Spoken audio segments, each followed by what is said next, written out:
Manchester United qui a viré Ten Hag. Oh, what a surprise. Finalement, ça fait quoi? Ça fait des mois qu'on parlait de Ten Hag, de sa rigidité qui avait un peu du mal, qui froissait un peu tout le monde à Manchester. Voilà, c'est officiel, il ne continuera pas. Est-ce que Ruben Amorim va le remplacer? A priori, oui. Le coach du Sporting, qui devrait arriver pendant la trêve internationale. Et on va se poser cette question qui est très claire. Est-ce que le problème de Manchester, c'est le coach? Ça fait quand même, depuis le départ d'Alex Ferguson, que Manchester n'a pas gagné de titre, on va dire majeur. Ils ont gagné des Cups, ils ont gagné des Coupes de la Ligue, ils ont gagné des Community Shield, ils ont gagné des Ligues Europa, une Ligue Europa, pas des. Mais quand on est Manchester United, ce n'est pas ces titres qu'on vise. C'est la Première Ligue et c'est la Ligue des Champions. La Ligue des Champions, ils ne la jouent même pas, même plus.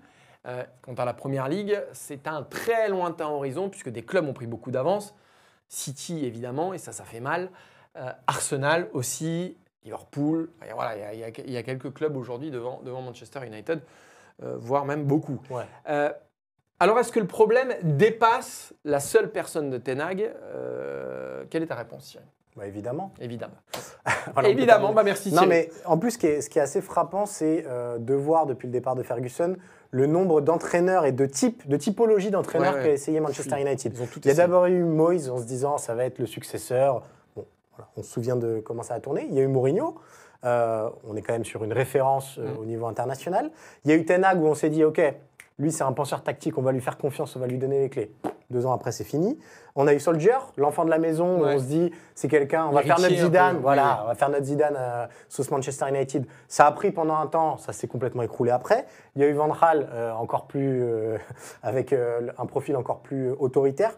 Finalement, tous ces profils ont essayé et rien n'a véritablement duré.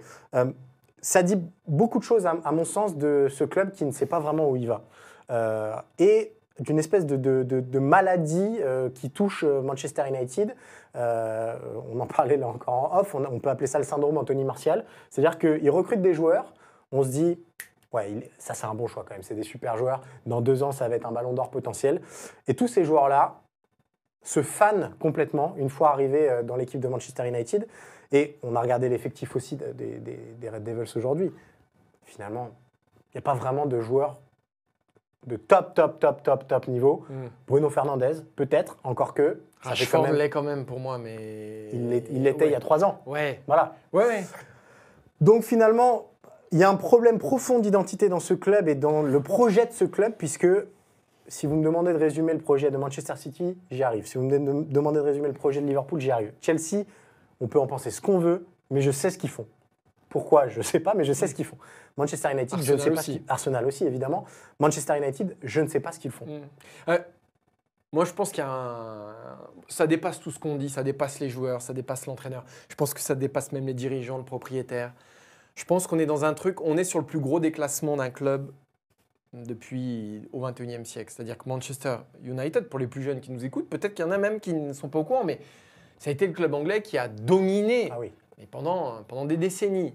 Il y avait un niveau moyen qui était incroyable. La Première Ligue ou la Ligue des Champions. Et de même façon qu'aujourd'hui, chaque fois qu'un joueur émerge ou on lui fait confiance, il se fane, comme tu l'as si bien dit. À l'époque, chaque fois que tu sortais un joueur du centre ou même un nobody, le mec s'intégrait dans une équipe qui avait une culture de la gagne et de la victoire. Aujourd'hui, ce qui est terrible pour Manchester United, il y a 2 choses.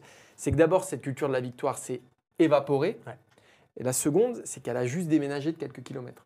Et je pense que ça, pour Manchester, voir City qui domine à son tour l'Angleterre et l'Europe, tout de même si c'est le Real qui gagne la Ligue des Champions, mais bon bref, City est aujourd'hui le plus gros club anglais en Europe, et ça fait très mal. Et on a gardé le décorum, c'est-à-dire Old Trafford, ce maillot, ça reste, voilà, tout ça dans l'esprit, ça reste Manchester United, mais la coquille, elle est complètement vide.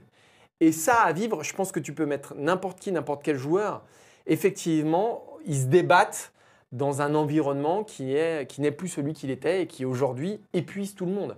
On a un tel delta entre les attentes qui restent celles d'un club comme Manchester United et ce qu'on a sur le terrain. Et aujourd'hui, pour combler ça, c'est juste impossible. À part il faudrait une révolution absolue.